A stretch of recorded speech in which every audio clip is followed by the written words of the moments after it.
Have you ever noticed how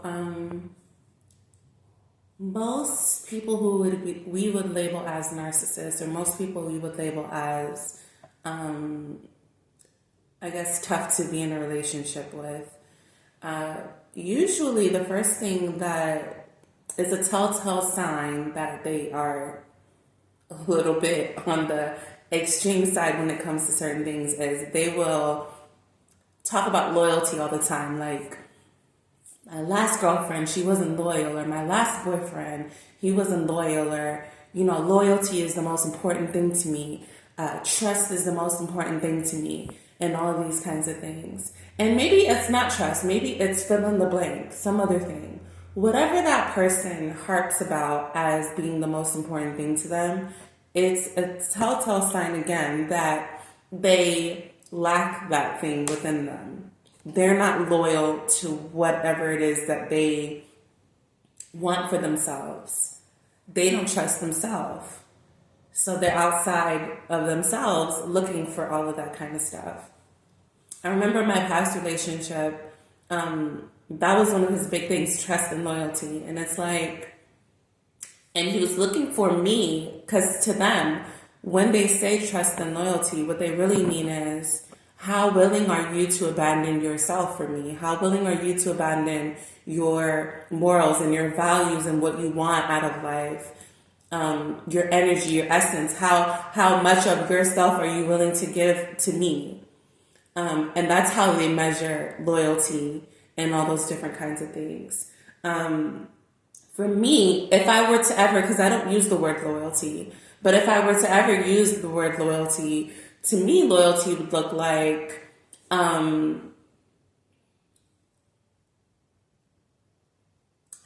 like I measure that based on how disciplined you are, how loyal you are to yourself, how trusting you are of yourself.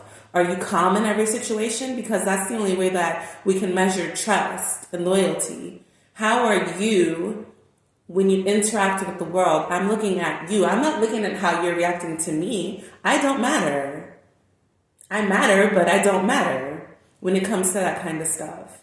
Because that is the real test of loyalty. That's the real test of trust. You have to have that within yourself to be able to, and we do all have that within ourselves, but you have to be operating out of that space. You have to be having that as part of your everyday existence and everyday operations. That has to be a part of who you are in order for me to be like, okay, well, I feel like you're loyal. I feel like you're a trustworthy person.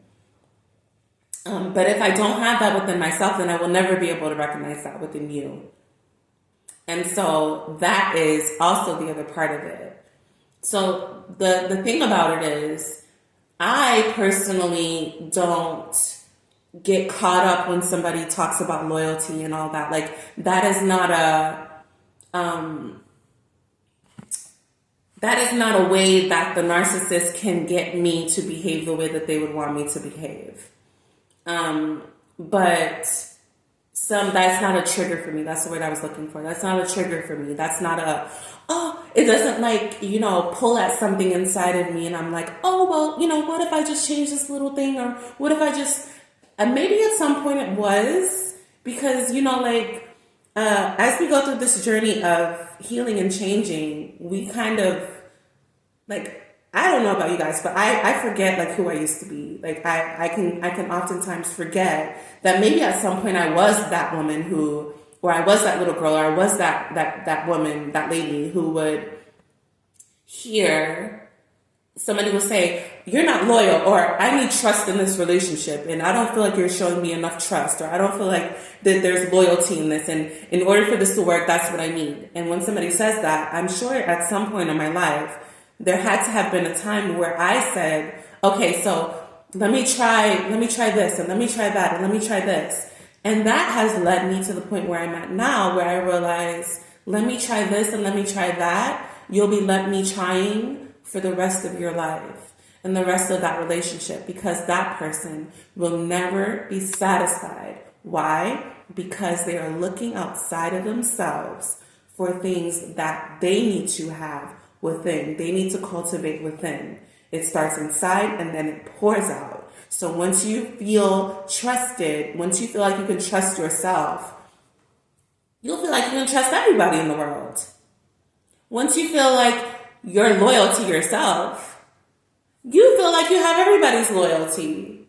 That's the way that that works. So I realized probably through doing all the things and leaning into that and letting that pull at my heartstrings, like, oh, I want you to feel like I'm loyal. And I am loyal. I want to prove it to you. I'm sure that I operated out of that space at one point. I definitely don't now. And I haven't for a really long time. But I'm sure that that process of giving into that and saying, oh, well, let me do this and let me do that and let me buy you this and let me take you here and let me, sacrifice myself in this way. And maybe that'll finally prove to you that I'm loyal. And it never does.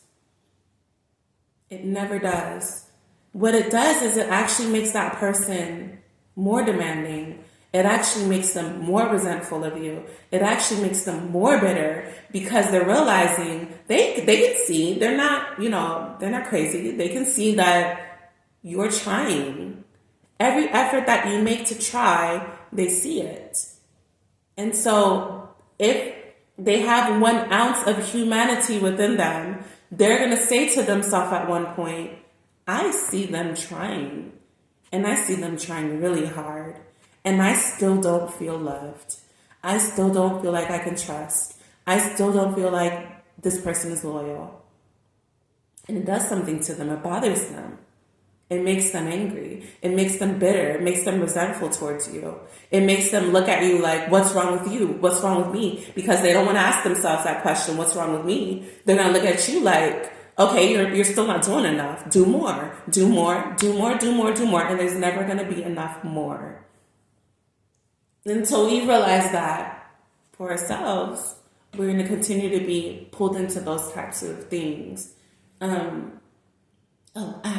There's even songs out there about loyalty. Like, no, guys, let's not.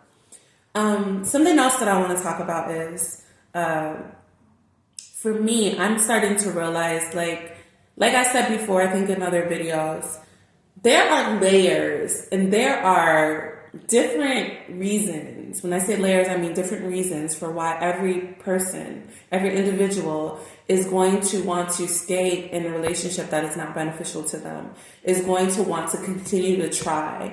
There are layers. There's multiple reasons. And it's not like, okay, this person over here has one reason, that person over there has a different reason, I have a different reason. It's more like that person over there has 3 and 4 and 5 different reasons. And that person over there has 5 and 6 and 7 different reasons. Everybody has a bunch of different reasons. There's not just one. There's a bunch for why. So we got to kind of peel back all the layers. Okay, so let's relate it, since we were already talking about loyalty. Let's relate it back to loyalty. So because there are multiple layers, once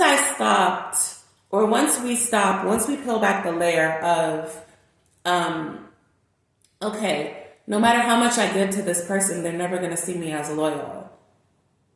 Okay, so once we come to that understanding, then it becomes, if we're truly an empath, then it becomes, okay, I understand that they're never going to see me as loyal, but I also feel like I have a responsibility to them.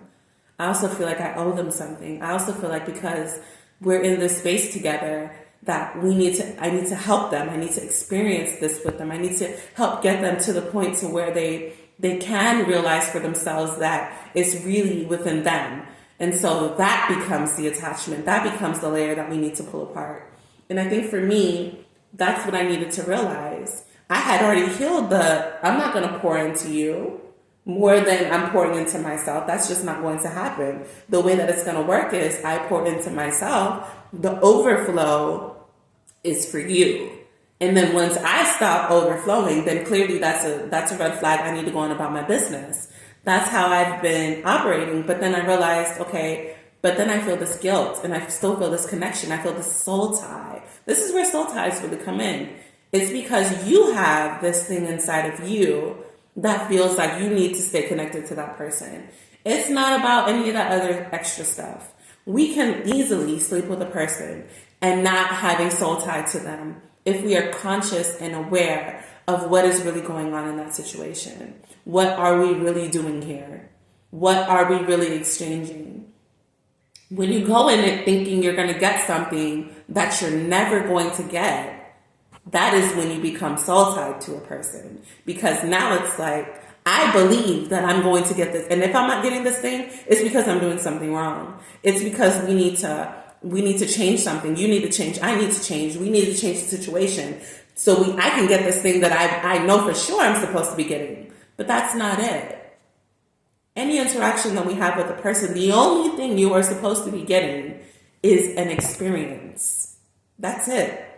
If you start attaching anything else, oh, I should be feeling love, or I should be feeling acceptance, or I should be feeling compassion, or I should be feeling caring, or I should be feeling anything else, monetary gain, whatever thing, you're going to be tied to that person once you realize you're not getting any of that stuff from them.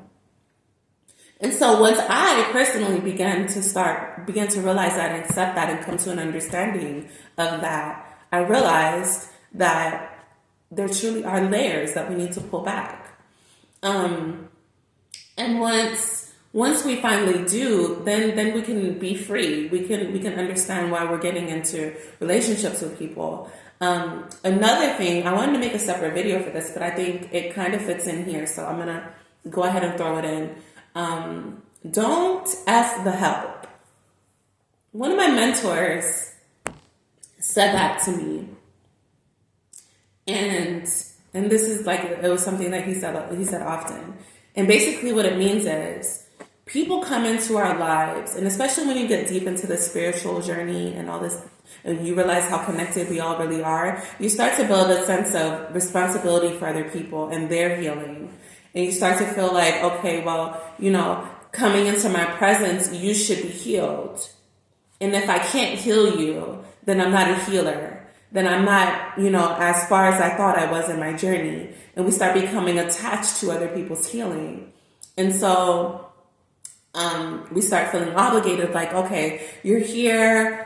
I feel like you should leave with something. So maybe I'll give you some sex, or maybe I'll give you whatever, or maybe I'll do this, or maybe I'll do that. And we start becoming attached, and that pulls us in. So it's not that I'm looking for something from you thing. It's I'm looking to give you something. That could also attach you to a person. That could also create a soul tie. And so, and more often than not, it's women or people who are operating mainly in their feminine energy. We're the ones that get pulled into that because, again, we feel like we have this responsibility to help people.